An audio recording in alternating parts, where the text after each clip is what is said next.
Praise the lord. ಕರ್ತ ನಾಮಕ್ಕೆ ಸ್ತೋತ್ರವಾಗಲಿ. ಇವತ್ತು ನಾವು ನೋಡುವಂತ ವಾಕ್ಯ ಏನಾಗಿದೆ ಅಂದ್ರೆ ಆದಿಕಾಂಡ 15ನೇ ಅಧ್ಯಾಯದಲ್ಲಿ 1ನೇ ವಚನ. ಈ ಸಂಗತಿಗಳು ನಡೆದ ಮೇಲೆ ಅಬ್ರಹಾಮನಿಗೆ ದರ್ಶನದಲ್ಲಿ ಯೆಹೋವನ ವಾಕ್ಯ ಉಂಟಾಯಿತು. ಏನೆಂದರೆ, ಅಬ್ರಹಾಮನೇ, ಭಯಪಡಬೇಡ, ನಾನು ನಿನಗೆ ಗುರಾಣಿಯಾಗಿದ್ದೇನೆ, ನಿನಗೋಸ್ಕರ ಅತ್ಯಧಿಕ ಬಹುಮಾನ ಇಟ್ಟದೆ ಎಂಬುದೇ. ಹಲ್ಲೆಲೂಯಾ. ಹೌದಲ್ವಾ? ಇಲ್ಲಿ ದೇವರು ನೋಡಿ ಎರಡನೇ ದರ್ಶನ ದೇವರು ಅಬ್ರಹಾಮನಿಗೆ ಕೊಡ್ತಾ ಇದ್ದಾರೆ. ಸೊ ಮೊದಲನೇದಾಗಿ ದೇವರು ದರ್ಶನ ಎಲ್ಲಿ ಕೊಟ್ಟಿದ್ದಾರೆ ಅಂದ್ರೆ ಅಬ್ರಹಾಮನಿಗೆ ಆದಿಕಾಂಡ 12ನೇ ಅಧ್ಯಾಯದಲ್ಲಿ ದೇವರು ಒಂದು ದರ್ಶನವನ್ನು ಕೊಟ್ಟರು. ಅಬ್ರಹಾಮನೇ, ನಿನ್ನ ಸಂತತಿಯನ್ನು ಹೆಚ್ಚಿಸ್ತಾನೆ, ನಿನ್ನ ಅತ್ಯಧಿಕವಾಗಿ ಆಶೀರ್ವದಿಸ್ತಾನೆ, ನಿನ್ನನ್ನು ಅರಸುವ ನಾನು ಅರಸುವೆ, ನಿನ್ನನ್ನು ಶಪಿಸುವ ನಾನು ಶಪಿಸುವ ಅಂತ ಹೇಳಿ ದೇವರು ಒಂದು ದರ್ಶನ ಕೊಡ್ತಾರೆ. ಅದರ ನಂತರ ಅನೇಕ ಹೋರಾಟಗಳು, ಸಮಸ್ಯೆಗಳು, ಅಬ್ರಹಾಮನ ಏರುಪೇರುಗಳು ಅನೇಕವನ್ನು ನೋಡಿಕೊಳ್ಬಹುದು. ಅದರ ನಂತರ ಇಲ್ಲಿ ದೇವರು ಮತ್ತೊಂದು ಆವರ್ತ ದರ್ಶನವನ್ನು ಕೊಟ್ಟು ಹೇಳ್ತಾ ಇದ್ದಾರೆ.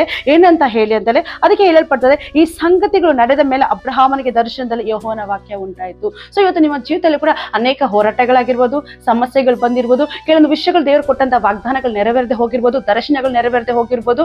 ಆದ್ರೆ ಮತ್ತೆ ಪುನಃ ಇವತ್ತು ದೇವರು ಹೇಳ್ತಾ ಇದ್ದಾರೆ, ನಾನು ಕೊಟ್ಟಂತ ವಾಗ್ದಾನ ಆಗ್ಲಿ, ಪ್ರವಾದನೆ ಆಗ್ಲಿ, ದರ್ಶನ ಆಗಲಿ, ಅದು ನೆರವೇರುವುದು, ಅದು ಯಾವತ್ತೂ ತಪ್ಪಿ ಹೋಗೋದಿಲ್ಲ ಅನ್ನೋದಕ್ಕೋಸ್ಕರನೇ ಎರಡನೇ ಸಾರಿ ದೇವರು ನಿಮಗೆ ಮಾತನಾಡ್ಲಿಕ್ಕಿದ್ದಾರೆ. ಸೊ ಇಲ್ಲಿ ದೇವರು ಹೇಳ್ತಾ ಇದ್ದಾರೆ, ಯೆಹೋವನ ವಾಕ್ಯ ಉಂಟಾಯಿತು. ಏನೆಂದರೆ, ಅಬ್ರಹಾಮನೇ, ಭಯಪಡಬೇಡ. ಸೊ ಮೊದಲನೇದಾಗಿ ಇಲ್ಲಿ ದೇವರು ನಮ್ಗೆ ಹೇಳ್ತಾ ಇದ್ದಾರೆ, ಭಯಪಡಬೇಡ. ಯಾವ ವಿಷಯದಲ್ಲಿ ಭಯ? ಕುಟುಂಬದ ವಿಷಯದಲ್ಲ, ಅಥವಾ ನಿನ್ನ ಭವಿಷ್ಯದ ವಿಷಯದಲ್ಲ, ಯಾವ ವಿಷಯದಲ್ಲಿ ಇವತ್ತು ನೀವು ಭಯ ಪಡ್ತಾ ಇದ್ರು, ಮೊದಲನೇದಾಗಿ ದೇವರು ನಿಮ್ಗೆ ಹೇಳ್ತಾ ಇದ್ದಾರೆ, ಭಯಪಡಬೇಡ, ದೇವರು ನಿನಗೆ ಜೊತೆಯಾಗಿದ್ದಾರೆ. ಹಲ್ಲೆಲೂಯಾ. ಸೊ ಎರಡನೇದಾಗಿ ಇಲ್ಲಿ ದೇವರು ಏನಂತ ಹೇಳ್ತಾ ಇದ್ದಾರೆ ಅಂದ್ರೆ, ಅತ್ಯಧಿಕವಾದ ನಾನು ನಿನಗೆ ಗುರಾಣಿಯಾಗಿದ್ದೇನೆ, ನಿನಗೋಸ್ಕರ ಅತ್ಯಧಿಕ ಬಹುಮಾನವನ್ನು ಇಟ್ಟಿದ್ದೇನೆ. ಸೊ ದೇವರು ಇಲ್ಲಿ ಏನ್ ಹೇಳ್ತಾರೆ, ನಾನು ನಿನಗೆ ಗುರಾಣಿಯಾಗಿದ್ದೇನೆ ಅಂದ್ರೆ ನಮ್ಮ ಬಲವಾಗಿದ್ದಾರೆ, ನಮ್ಮ ಬಂಡೆಯಾಗಿದ್ದಾರೆ, ನಮ್ಮ ಕೋಟೆಯಾಗಿದ್ದಾರೆ.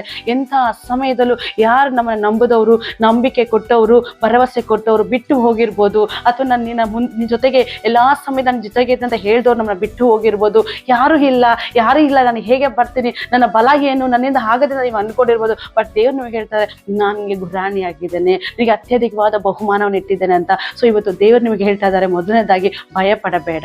ಎರಡನೇದಾಗಿ ದೇವರು ಹೇಳ್ತಾ ಇದ್ದಾರೆ, ನಿನಗೆ ನಾನು ಗುರಾಣಿಯಾಗಿದ್ದಾನೆ. ಮೂರನೇದಾಗಿ ಹೇಳ್ತಾ ಇದ್ದಾರೆ, ನಿನಗೆ ಬಹುಮಾನಗಳು ಇಟ್ಟಿದೆ. ಹಾಗಾದ್ರೆ ದೇವರ ದರ್ಶನ ಇವತ್ತು ನಿನ್ನ ಜೀವಿತದಲ್ಲಿ ಆರಂಭವಾಗ್ತಾ ಇದೆ. ದೇವರ ಪ್ರವಾದನೆಗಳು ನಿನ್ನ ಜೀವಿತದಲ್ಲಿ ಆರಂಭವಾಗ್ತದೆ. ದೇವರ ವಾಗ್ದಾನಗಳು ಅದು ನೆರವೇರುವಂತ ಸಮಯವಾಗಿದೆ. ಸೊ ದೇವರೊಂದು ವಾಗ್ದಾನ ಕೊಟ್ರ, ಅದು ನೆರವೇರಿಲ್ಲ ಅಂತ ಅನ್ಕೊಂಡಿದ್ರ, ಇವತ್ತು ದೇವರು ಹೇಳ್ತಾ ಇದ್ದಾರೆ, ಪುನಃ ನಿನ್ನ ಜೀವಿತದಲ್ಲಿ ದೇವರ ದರ್ಶನ ಉಂಟಾಗ್ತಾ ಇದೆ. ಪುನಃ ದೇವರ ವಾಗ್ದಾನಗಳು ನಿಮ್ಮ ಜೀವಿತದಲ್ಲಿ ನೆರವೇರ್ತಾ ಇದೆ. ಪುನಃ ದೇವರು ನಿಮ್ಮ ಕುಟುಂಬವನ್ನು ಕಟ್ಟಲಿಕ್ಕೆ ಬಂದಿದ್ದಾರೆ. ಪುನಃ ನಿನ್ನ ಪರಿಸ್ಥಿತಿಗಳು ದೇವರು ಬದಲಾಯಿಸಕ್ಕೆ ಬಂದಿದ್ದಾರೆ. ಸೊ ಕಣ್ಣೀರಲ್ಲಿ, ಹೋರಾಟದಲ್ಲಿ, ಸಮಸ್ಯೆ, ದುಃಖದಲ್ಲಿ ಹೊಡೆದು ಹೋಗಿರುವಂತ ನಿಮಗೆ ದೇವರು ಹೇಳ್ತಾರೆ, ಪುನಃ ನಿನ್ನ ಜೀವಿತವನ್ನು ನಾನು ಕಟ್ಟಲಿಕ್ಕೆ ಬಂದಿದ್ದೇನೆ. ಸೊ ನಾವು ಕಣ್ಮುಚ್ಚಿ ಹೇಳೋಣ, ಸ್ವಾಮಿ ಹೌದು ಕರ್ತನೆ, ನನ್ನ ಜೀವಿತದಲ್ಲಿ ಅನೇಕ ಹೋರಾಟಗಳು, ಸಮಸ್ಯೆಗಳು, ಸ್ವಾಮಿ ನೀನು ಕೊಟ್ಟಂತ ವಾಗ್ದಾನಗಳು, ಕೊಟ್ಟಂತ ಮಾತುಗಳು, ಕೊಟ್ಟಂತ ಪ್ರವಾದನೆ ಇನ್ನೂ ಹಾಗೆ ಉಳಿದಿದೆ ಅಂತ.